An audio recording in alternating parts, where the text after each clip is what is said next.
Welcome to Hood Champion Boxing and Sports. In boxing, you find a way to win or you find a way to lose. And what's going on with Oscar De La Hoya? Like, I'm really becoming concerned about that guy, man. You know, Oscar recently was talking about how he has a $1 billion company, can't wait to get rid of it. Then he goes on saying how he's got to make the biggest fights. Then he goes on talking about how he's sitting on a gold mine. Then he goes and says something about some investor offered him a bunch of money for his company. Then he starts saying, you know, he's willing to make the Ryan fight with anyone, talking about Ryan Garcia. People asking him, well, what's holding that back? What's stopping him from making the fight? He's saying nothing. They're like, are you worried about, are you done protecting Ryan? Or are you going to just make the fights? Now he's like, yeah, there's no more protecting. They either win or they lose. That's what fighting is about. We don't care if we lose. We just want the biggest fights. They talk about Munguia. Are you still protecting him? He's like, no, Charlo grows some balls. We want to make the fight. Ask him, are you worried about Munguia losing the fight? No. We're either going to win or we're going to lose. We're confident that we can beat these guys. So when you look at that, right, it's like, why in the world is this man changing his tune? Why is he talking about his company's worth billions, but then again, he can't wait to get rid of it? Then he's got an investor. Then he goes on and he says he wants to bury the hatchet with Dana White. He has his girlfriend, who we've been seeing him with all the time. They're not married. They're interviewing Oscar De La Hoya, and she's answering the questions for Oscar De La Hoya. And it's like she hypnotized that dude, man. If you watch Oscar De La Hoya, it's like he can't talk. It's like she does the talking for him. They're asking him about his relationship with her. Are they getting married? He's trying to say no. And she's like, it's like we're married already. We've been living together for a while. We just bought a house. We're building a house in Las Vegas. Now, Oscar didn't say none of this. This is her chirping up, talking. And I'm watching the video thinking, what's wrong with her? Maybe he doesn't want people to know that. You know, Oscar De La Hoya got a few kids, couple exes. He don't want unnecessary attention. He don't want his information out there. This man's been through a lot. Self-incurred misery, okay? It is what it is. But he's been through a lot. If he's found us finally in a good space in his life, don't need some woman out here or anybody to be super vocal about his business. And then Oscar starts talking about how he wants to bury the hatchet with Dana White. He's moving to Las Vegas. He's got some big plans. Why can't they work together? And then the girls chimes in and starts saying how, yeah, we have some big things planned. And we're just working, looking to make a better relationship with Dana White. And I'm like, why is she talking? Like, what's her role? And I'm like, something ain't right here. Then, when you think this bizarre behavior of his can't get any more crazy, right? He starts saying he wants to make things better with Floyd Mayweather and improve their relationship and start working together. And I said, okay, hold on. There's something going on here, right? To me, when you have an anxiety-driven life, and on the other hand, you start being nice to people to manage your anxiety, all right? I think Oscar De La Hoya has an anxiety-driven life, and he's trying to manage that. And I think a lot of his anxiety derives from his Golden Boy company going under. And as a result, you're seeing him willing to put his fighters in the ring to make huge fights, to make huge money, to try to, in my opinion, prolong the inevitable of the Golden Boy company going under. In addition, he's looking to improve or somewhat try to patch up those clearly broken relationships between Floyd Mayweather and what's his name, Dana White. Now, this is the thing. De La Hoya burned bridges, man. I mean, I think he was the first one to strike, talking about the pay model at the UFC and fighters aren't getting paid this and Dana White. And then Dana White lashed back. I don't think it was Dana White who initiated that. It was Oscar. And Dana, of course, the quills come out when someone's poking at you, messing with you. So Dana White's quills came out. Then it got really nasty, the back and forth. And then Oscar De La Hoya just can never get over the fact that it was a close fight with Mayweather. He felt he won. The judges gave it to Mayweather. That's a fight where that fight could have been a draw. Okay, so it's not like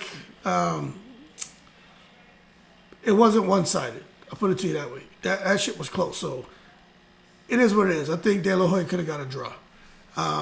But, whatever. Floyd got the decision, okay? But now you want to try to work on those relationships. So what is his end goal? What is it that's going on with De La Hoya?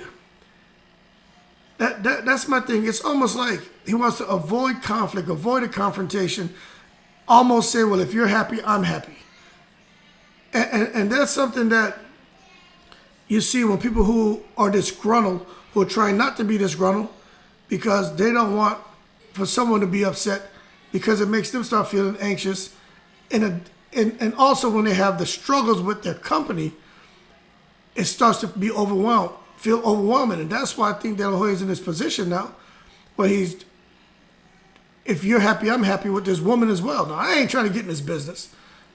I'm just sitting back here trying to make sense of him and all of a sudden what seems to be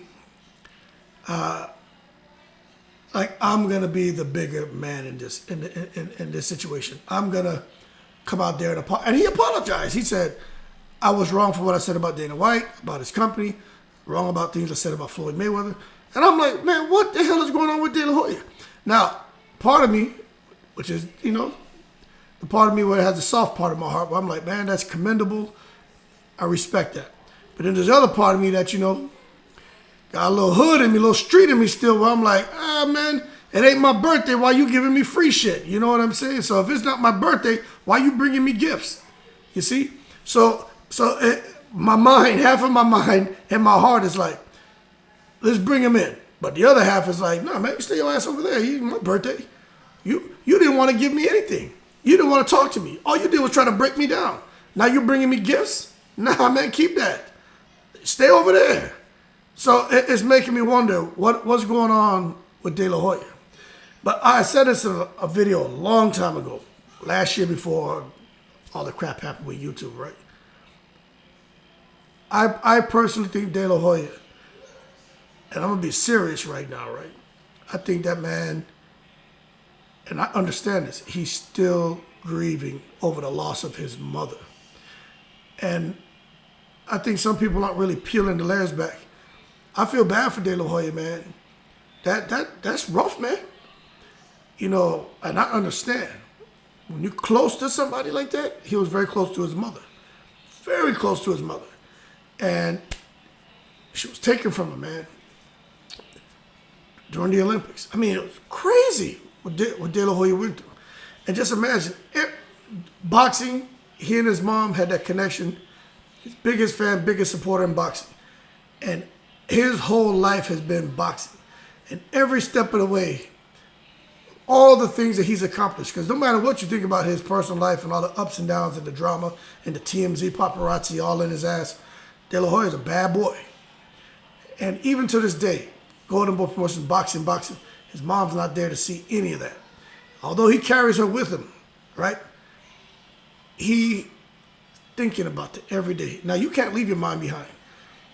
But I don't think he's ever had an opportunity to try to, like you'll never be the same.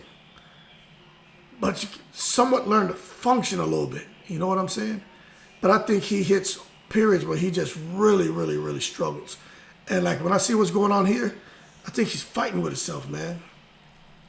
And I feel bad for De La Hoya. I do.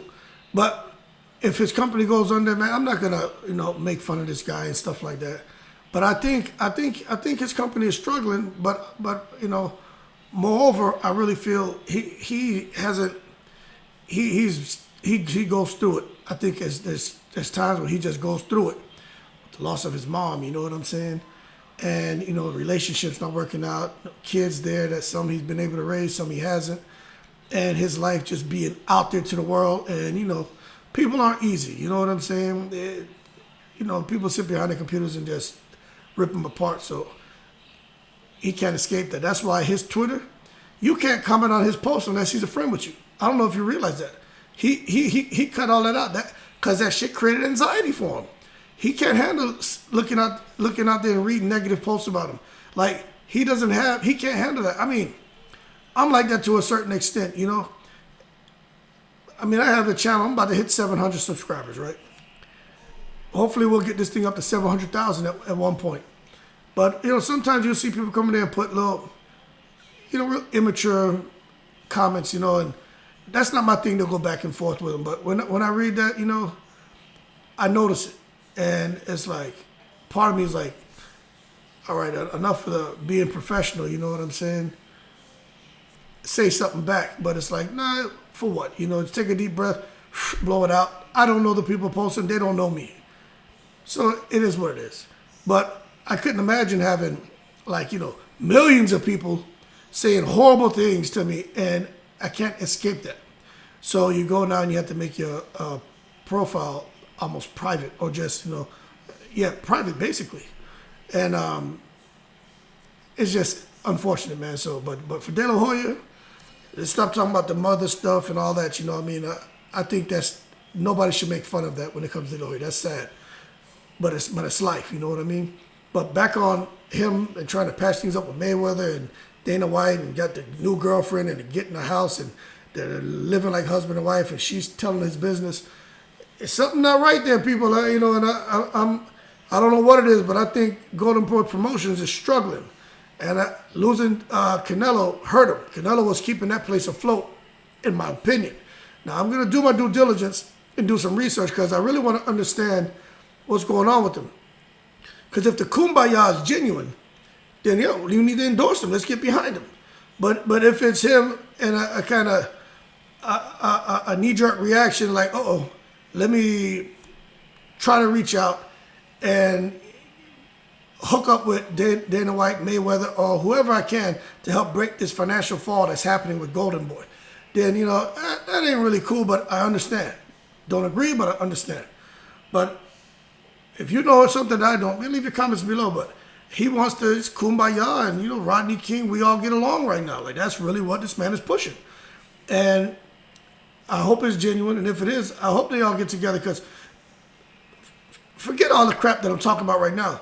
But how nice would it be if Bob Arum, you know, Eddie Hearn, you know, Leonard the Nose Ellerby, Mayweather, Dana White, what if all of these guys who are involved in combat sports, and I say combat, anything that involves fighting, right, start working together and make, you know, crossover fights, huge fights, and just really stop being selfish and work collectively as a community to give us the best fights possible. I mean, that would be amazing. But money's the root of all evil. You can see what happened with Cambosa, how they did Haney, but, you know, I get it. But it would be nice if these guys could kind of follow Oscar's lead, if his lead is genuine, and, you know, really start working together and give us the kumbaya, the Rodney King, can we all get along? That would be outstanding. But I don't know. And like I said, man, when you start wanting to bring me gifts, it's not my birthday. You know, I start giving you the cow eye, you know what I mean? I start giving you that stink eye because, you know, something's not right. And I think something's not right with De La Hoya. But I think it's just a matter of time before whatever's there underneath the surface starts to bubble up and rise. And then I'm going to do another video like I told you so. But hopefully it's positive. But I don't think so. But I'm going to leave it as that, man. Appreciate the support. Like and subscribe if you enjoyed the video. Shout out to the veterans. I'm going to go get some coffee. And as always, I'm in the breeze.